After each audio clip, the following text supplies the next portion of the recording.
I'm going to be very, very brief.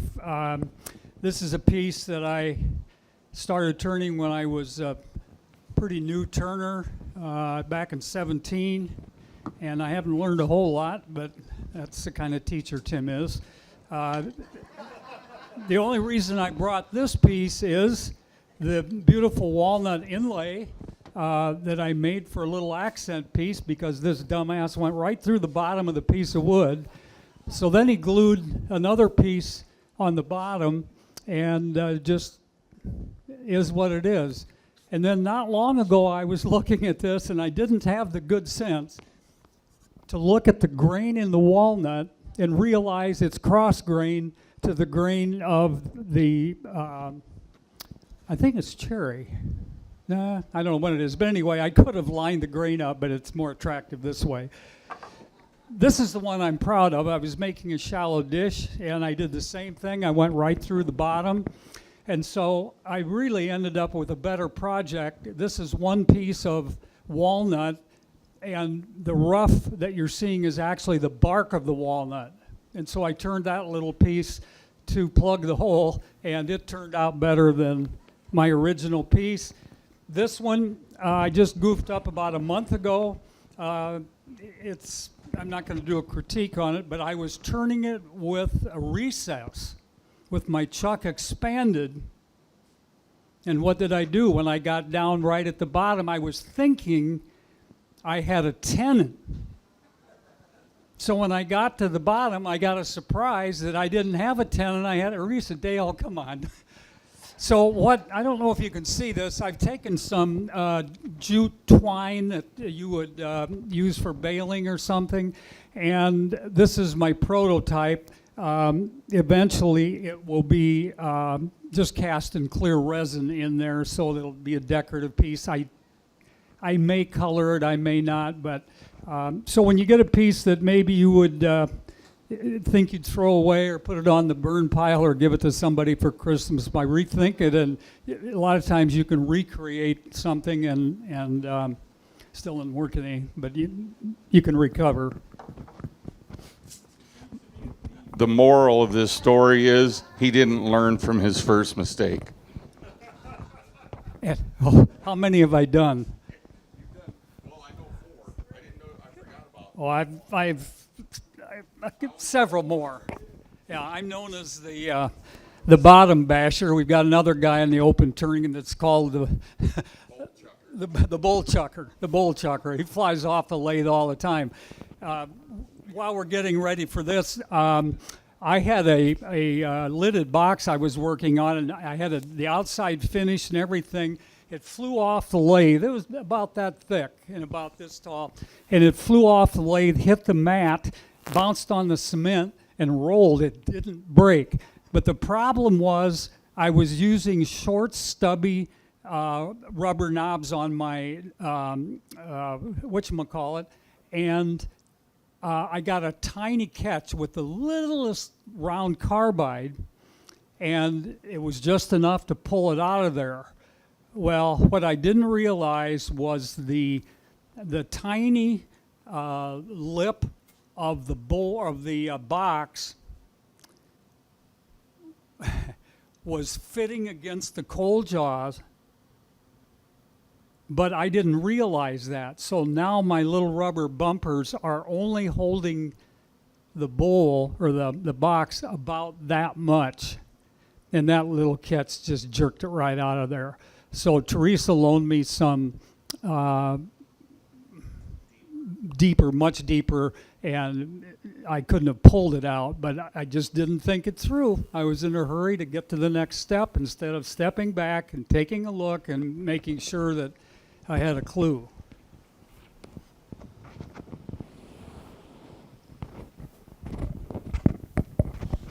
I'll just stay here instead of stepping up. I just want to talk a little bit about the resin pour of this one. And I poured it in this vessel, and it is Tupperware. It's one of my favorite things because it's got a stiff sidewall where a lot of the plastic things you use are flexible and they become out around instantly. One way to fix that, what I've done is just use band clamps around something to keep it sort of round, and that way it doesn't get egg-shaped. But this one, I had these sticks. I had it in here and had sticks around to shim it. I turned it to fit the bottom, but it's tapered. So I had to do the fill here. And what I really should have done is left a couple of these sticks out so I had vents to let the resin kind of get down more in its time. And so when I came back and looked at it 2-3 days later, this was the level line right here. So I had to re-pour this all over again. So what I think I'm going to do is cut it in half and make 2 out of it. And that way this will be down up in the inside of the bowl. And that's where I'm at right now with it. Yeah, I put it in a pressure pot, yes. Any question for me? Nope.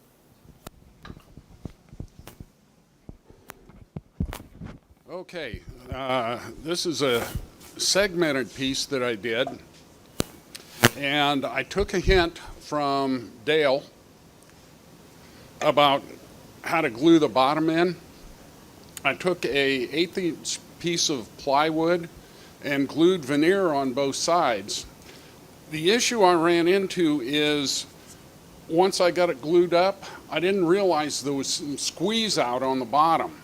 So I'm not sure how to sand that out without sanding through the veneer. What do you mean by squeeze out? The glue squeezed out, yeah. I don't know if you can. No, I can see it. You see Yeah. it now? Okay. So any suggestions would be appreciated. Let me think about it. Okay. And I've had a number of issues with this bowl. It was only my second segmented turning. I also had some chip out that I think I just used some wood filler in because they were so deep that I wasn't going to be able to get enough sand, sawdust in with wood glue to fill it in. So this isn't going to anybody except maybe the box my wife has. Yeah.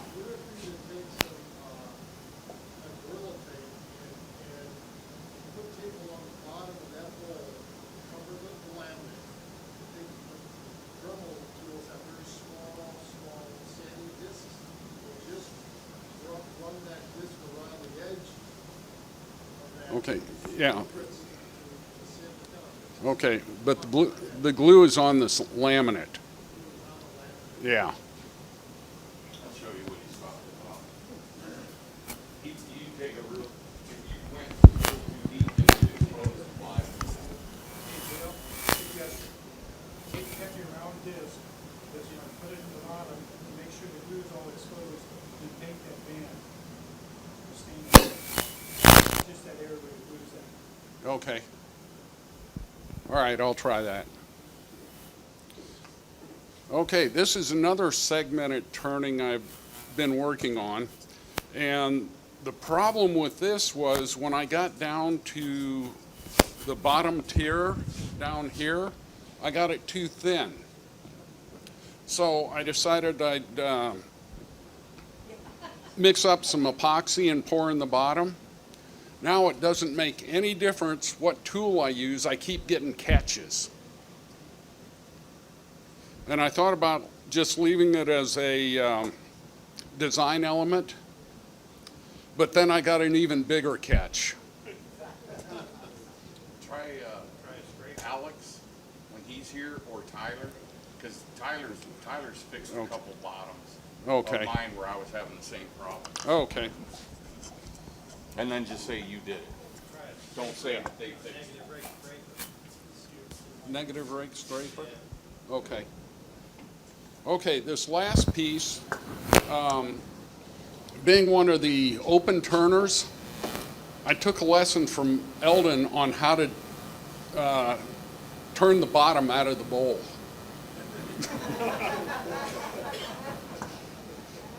So once I got the bottom turned out, I just glued on a piece of Paduke and then went ahead and turned it. So that turned out pretty well, I think.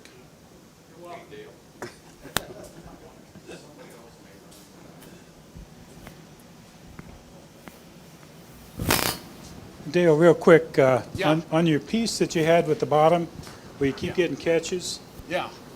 I think I've talked to the group about it before, but I have a scraper, it's a round nose scraper, and I take a Dremel with a cutoff, and I put a mark right in the center. I sharpen the whole shaper like you normally would, but then I take a diamond file, and from that mark off to the right, I get rid of the cutting edge.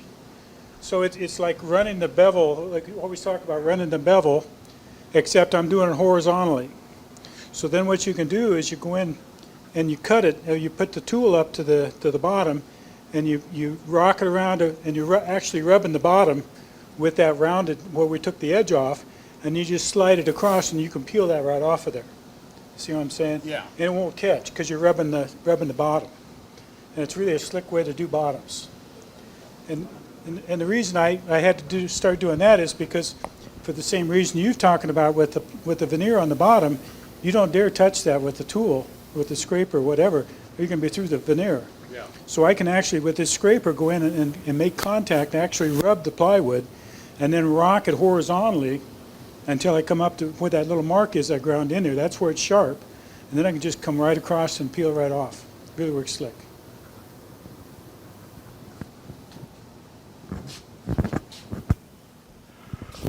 This is, let's see again. This is part of a 3-set that I'm trying to do. This is the second one. Dale kind of designed this. I took a course from him. He didn't teach me everything that he should have taught, I can tell that. But he did a pretty good job on it. This has got 36 pieces per row.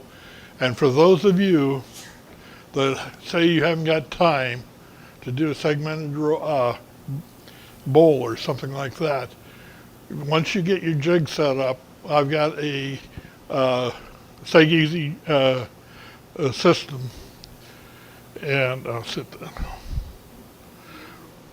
I can do, on my table saw, I go like this, I've got 2 done. 2 more, 2 more, 2 more. Count, you can do 36 segments in a minute and a half, 2 minutes. Then when I get them all done, all cut, I take them on a piece of sandpaper like that, just to knock the fuzz off, put them in a ring and count them, make sure I've got the correct number, because it's easy to get off by 1 or 2, and so you have to cut them. But it does not take any time at all, just a couple of minutes to glue them, put a rubber band around them, set them aside and go do something else. So it doesn't take that much time, and that's one of the fallacies on it. Now on this one, some dummy in my shop cut off the bottom.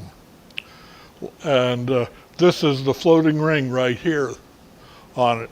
So what I'm going to have to do is cut another hole in there. Can you see the different color here in the wood? That's off the same board on it.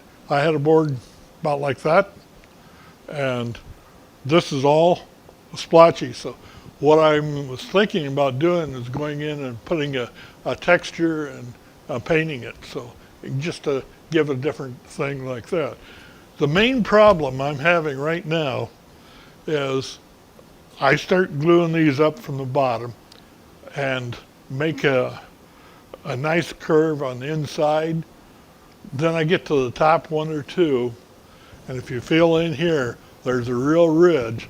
And for the life of me, I cannot seem to cut that down and smooth that out. Any suggestions on that?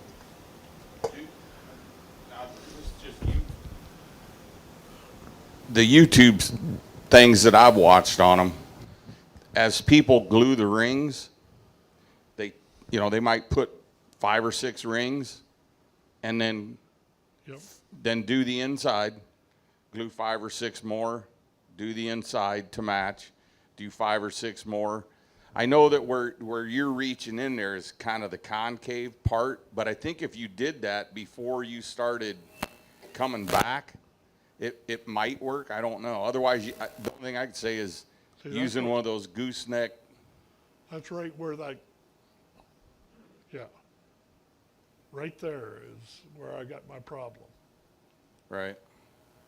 on it. Any suggestions, Dale?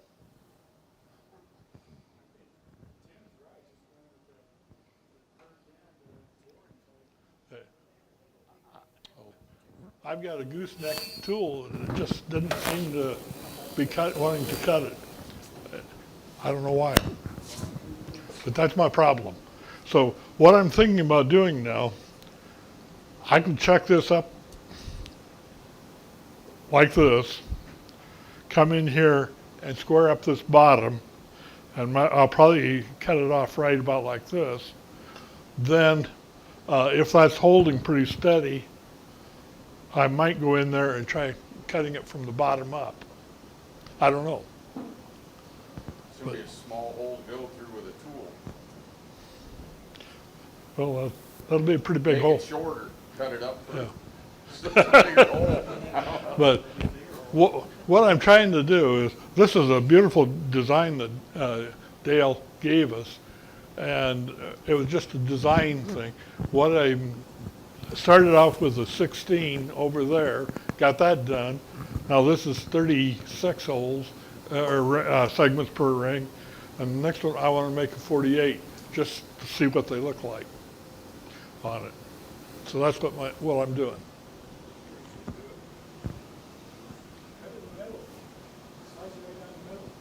Cut it right down the middle.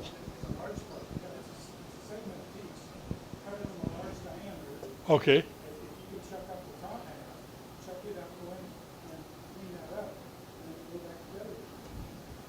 Well, that might work too. It is all segments, so. Any other questions? Or comments? You wanna go?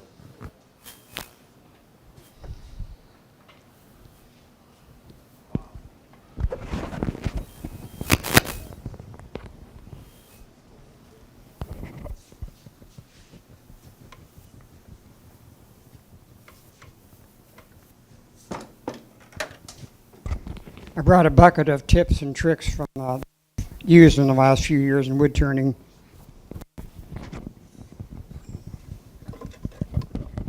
This is one of the first ones. Any of you that sharpen over here? Okay.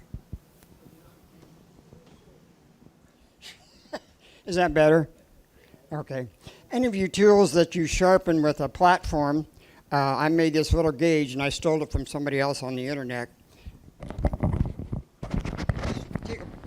Take a board and put it right next to your wheel, your sharpening wheel, and then mark the outline on a piece of wood. Then go ahead and sand that off. So next time you want to set that to that angle for that piece of tool, put it up there. I got one for my scraper, one for the roughing gouge, and you can get whichever ones you want. It just takes about 10 minutes to make that. Very convenient if you have to come like here and use some other equipment that you're not used to using or is not set up.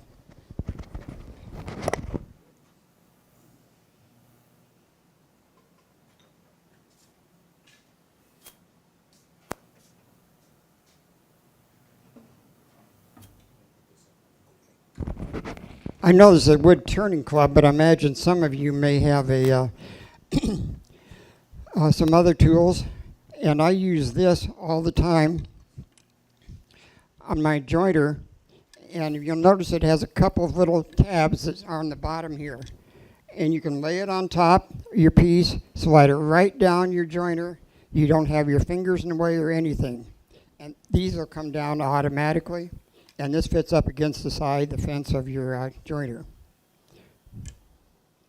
I think it's 25 or 30 bucks, but if you lose a finger, it's worth a lot more than that, which unfortunately my father did on one of my equipment. So, do they? Okay, thank you.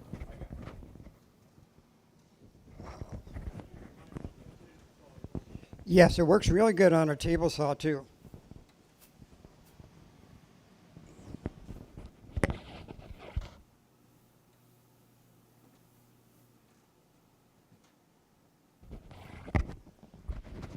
Someone also asked, how we got that bottom of the bowl so flat.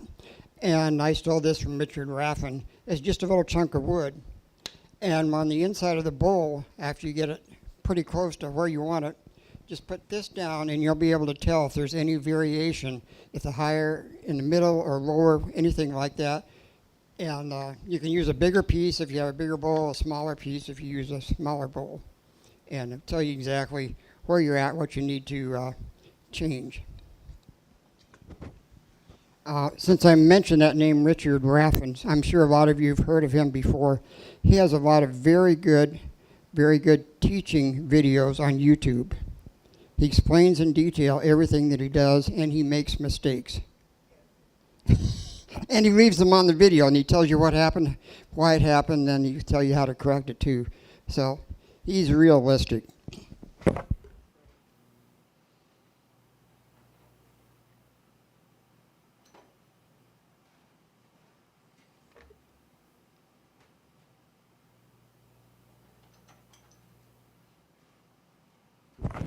As it gets close to Christmas, a lot of times your family or friends might want a salt or a pepper mill. And you know, if you do those, if you've made them in the past, you have to drill into the end grain of your wood. Now, if you're using a Forstner bit, they're not designed to go on an end grain most of the time. So it's be very difficult to get a big hole like this, which I think is about 2 inches. You'll start seeing some steam and smoke come out of the drill. You might even see a little bit of fire come out. To make it a little easier for that, if you drill this big hole first, but only go in about 1/4 of an inch or 1/2 an inch, take it out, and get a smaller Forstner bit. You already have the center here, so this smaller Forstner bit will work. You can go ahead and drill that out if you don't drop it.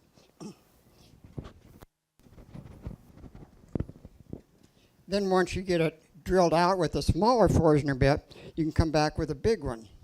Now, if you start with a big one, you're kind of messed up.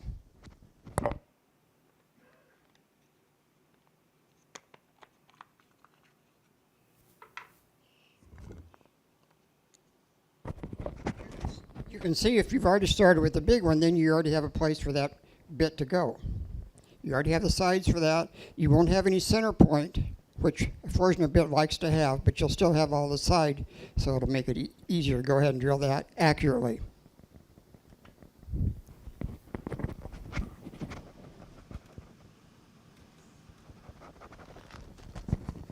One other quick safety tip. Some of you I know have used faceplates, or especially if you're new turners. If you use a drywall screw in your faceplate, chances of breaking are very good. So I went down to K&K Hardware, got a box of these.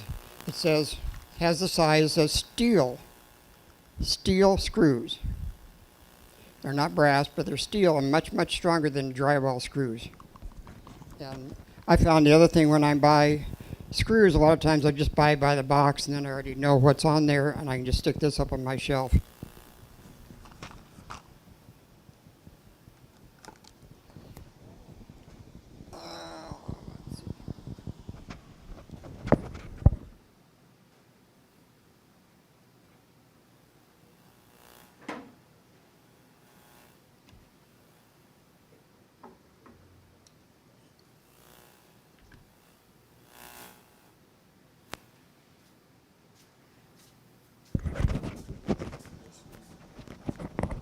Pardon me? This is the last one.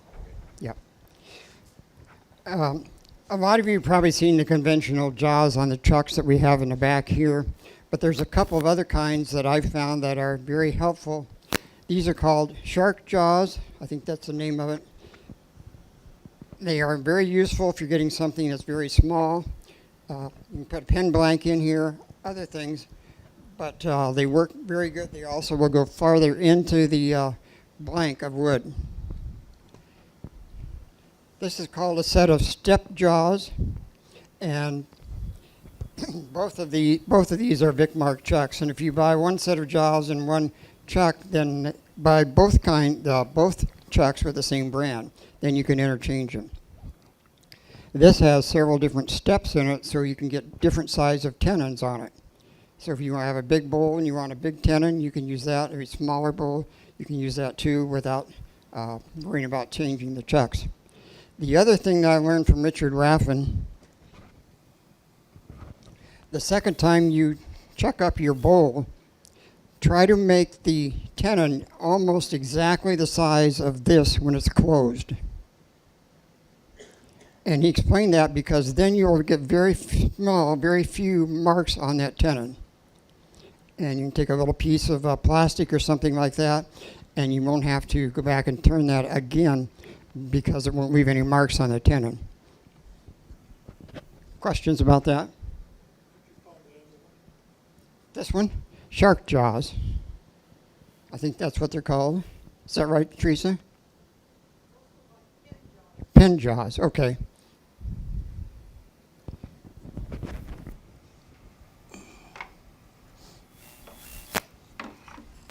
This is the very last thing because Tim got the heck out there and he wants to grab me. I'm a real big person on safety, and the main saw that a lot of wood turners use is a bandsaw. Typically, it's pretty safe to use, but have any of you ever taken a round log and tried to saw it through the middle on a bandsaw? And what happens? It breaks your blade, because as soon as it gets a little ways through, it pulls the log on farther through, it catches that, breaks the blade, and you may have to go change some underwear or something like that too. But it's no fun to do that.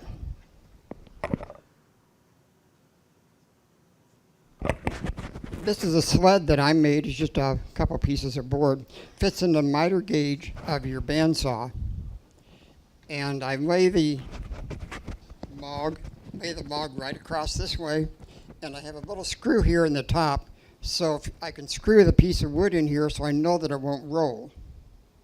The advantage of using a sled instead of just sliding it across the table is the wood isn't tending to move already. If you're sliding it in, it's already starting to move. Between this screw and the sled, I haven't had any bandsaw blades break for me. Any questions on that? Thank you very much.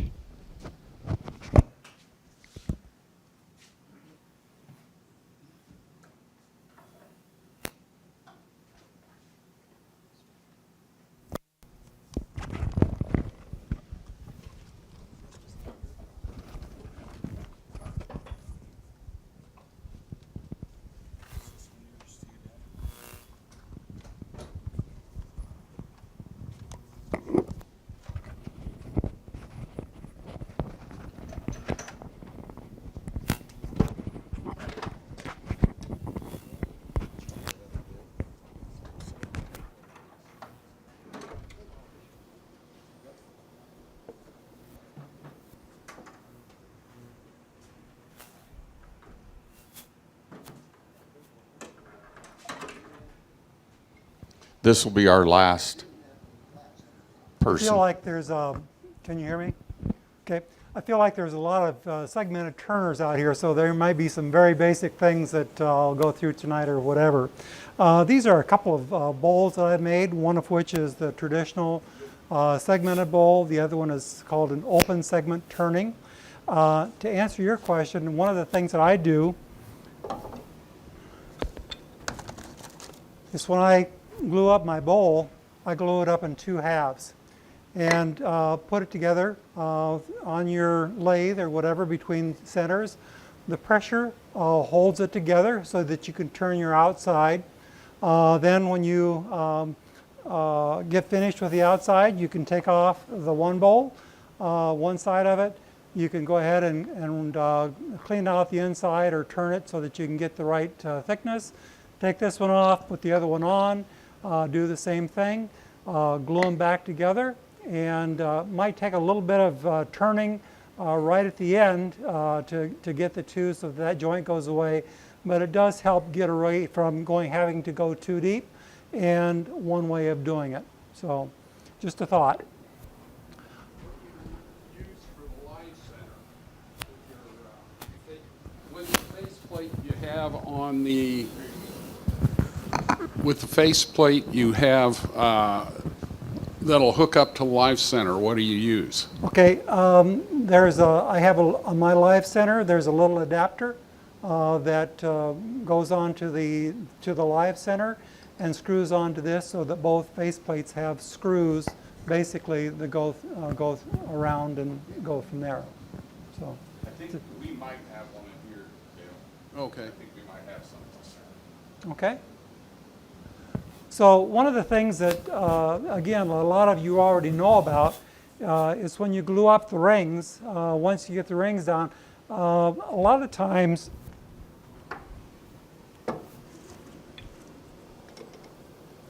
what I do is, I have been doing for the past 7 or 8 years, is I use my lathe to glue up the rings and put together the basic bowl as we're going through like I had before. And so basically each ring goes in to a faceplate that you can then go ahead and screw on, bring up your second piece, adjust it so that you get your correct spacings and so on. And it does 2 things. Number 1, it gets glue all over your lathe. And number 2, you can't use your lathe as you go through. So when I say that, you've got to let the lathe sit for maybe 15 or 20 minutes for the glue to set up before you can do something else again. So one of the things I saw online is something called a stomper.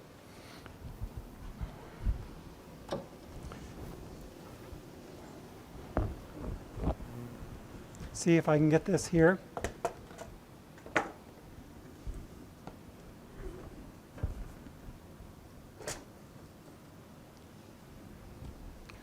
Okay, and so basically what this is, it's a 12-inch pop-up lawn sprinkler that I've taken apart and put the spring on the bottom and basically reversed it. And so instead of having the water turn on and having it pop up, it stays popped up and then you can push it down as you go through like this. So there is a thing called a Longworth chuck. I've seen them, a lot of people have used them in the club before, but basically what it allows you to do is to put your piece in here and have it automatically center as you come through like so. Okay? From there, what you can do is you can take your bottom, as you have here. I put in a 5/8 inch hole, very, very shallow, that allows me to go ahead and put this on top. And basically, what you can do is glue your pieces and go through like that. This is all done off lathe so that you can let your glue dry, let it set, and then when you're finished with it, let it dry. You can take the first piece off, put in your next ring as you go down, and build up your bowl as you go through like that. And those weights you feel like are enough pressure on there? Yes, you can get as many as you want. This is about 5 pounds. Okay. Gotcha. And so the higher up you go in the bowl, the less weight you need to hold it down. This is going to take the most to get here, but it allows you to go ahead and get it set. So if you feel like the first one isn't enough, you can put a little bit more on top of this and go through. So it's pretty easy to go through and get your bowls and so on in a fairly quick manner as you go through. So, okay? Any questions? One of the other things that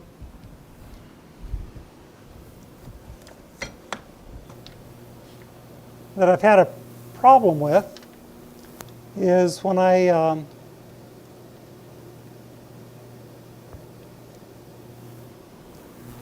do my open segment bowls.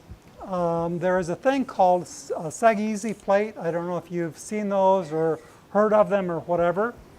And basically, what I've done in the past is taken a faceplate, with a larger piece of wood on it or whatever, and I've screwed that faceplate onto the Seg Easy, or basically glued the Seg Easy plate onto the faceplate, put it on my lathe, and put my pieces of wood into the various segments as we go through here, and put a rubber band around it, like you were talking about or whatever. When the rubber band is a little bit too small and you have 24 pieces in there, you get a pretty good explosion if you don't hold it down properly, okay? So gravity is sort of a negative thing when trying to do it in this manner. So one of the things that there's an advantage to this so-called stomper is that these lift off basically.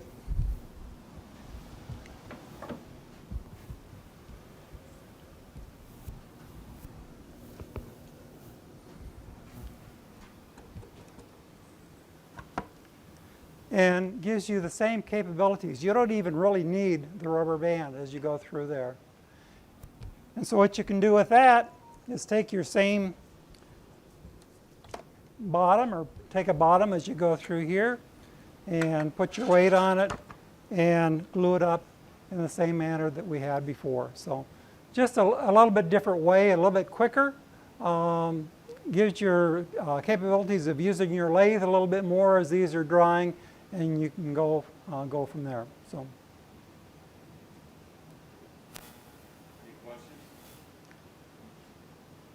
Sounds good.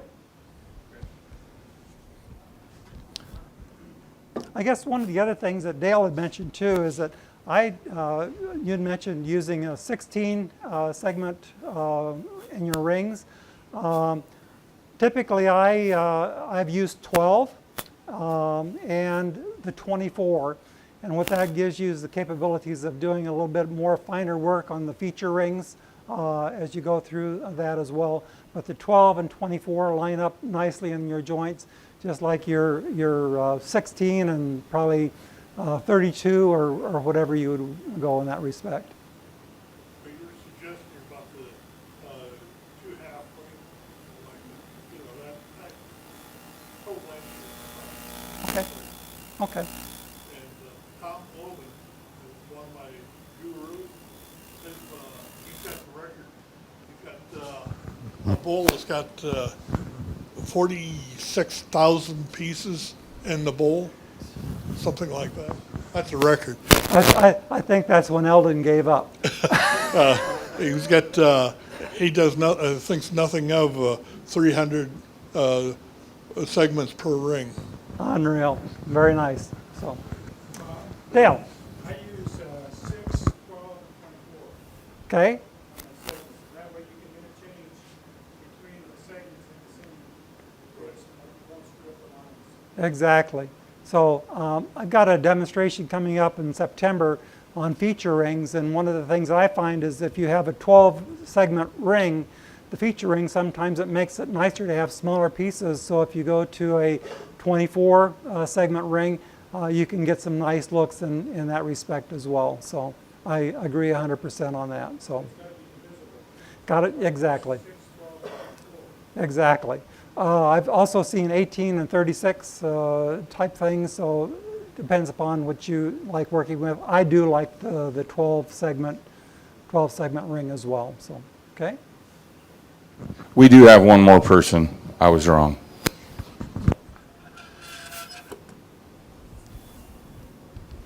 I am done, so that's fine.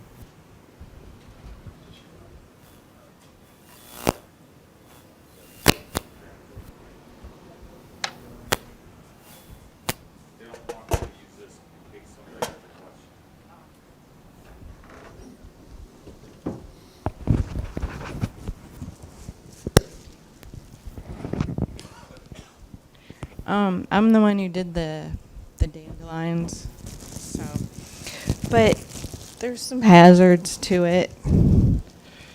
You get a few. I was hoping for one good one out of 5, so I got 2, so I was happy.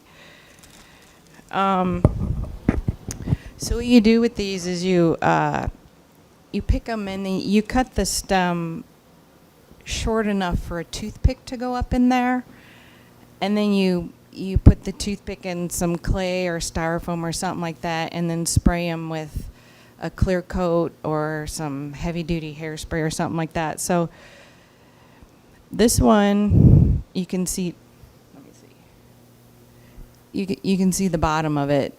Like, cause I think when I didn't get the toothpick in there far enough, so like the dandelion actually drooped before I got it in the resin. This one floated to the top, so there's dandelion sticking out of the top of my resin thing right there. I don't know. Can you see it? And then one here I got a giant air bubble in it because resin doesn't like moisture. So there's a really big air bubble in there. But I think I might have enough room to turn that one away. So, yeah. And you want to let them dry for, like, a friend of mine showed me how to do these. I don't know if any of you guys know who John Underhill is, but he's a resin, I call him a resin god because he knows everything about resin. So he showed me how to do these. So I view dandelions like in a whole new way now. And last time I mowed the lawn, I couldn't mow them over. I had to stop and pick about a half a dozen of them before I finished mowing my lawn. So, and then when you pour them, like the end of the toothpick, I have some craft sticks, and I drilled just like a little a 1/16 inch hole through there and shoved the toothpick in there, and then the craft stick will lay across the top of the cup, and then you pour the resin in. Make sure the resin is like pouring down the side of the cup as you fill it up, so you're not actually pouring on the dandelion. But usually the clear coat and I use like a Rust-Oleum clear coat or something like that, and so it holds the poof in place for you. So, yes, sir. They make really cool bottle stoppers. Because if you just turn a ball with them, then it looks like the whole ball is filled with the dandelion poof. So, and I was going to try to maybe play with some really pale colors, like a really pale blue or something like that, or yellow. I just let them sit. After I've sprayed them, you can't get the dandelion, or you can't get the toothpick up the stem if you let them sit for too long because they get droopy. So you have to do that like right after you pick them, and then spray them. And I put them in a block of styrofoam that I have, and I just let them sit. You know, I got, what do I got? Two blocks of styrofoams in the shop right now. And my neighbor had some of the really giant dandelions, so I got a couple of those too. So that's what I was thinking of, that, yeah. Like doing a gnome, making a tiny gnome and then making a dandelion hat for it. Yeah. Oh, a dandelion note. Yeah, that would work too. Yeah. Or the ball on top. Like the little one, there's like, each of those balls is separate. So there's 4 pieces for the little one, but the bigger one, the hat and the ball is the same. But yeah, I could do the ball too. That'd be cool. Yep. Any other questions? No? Thank you. All right, that's it.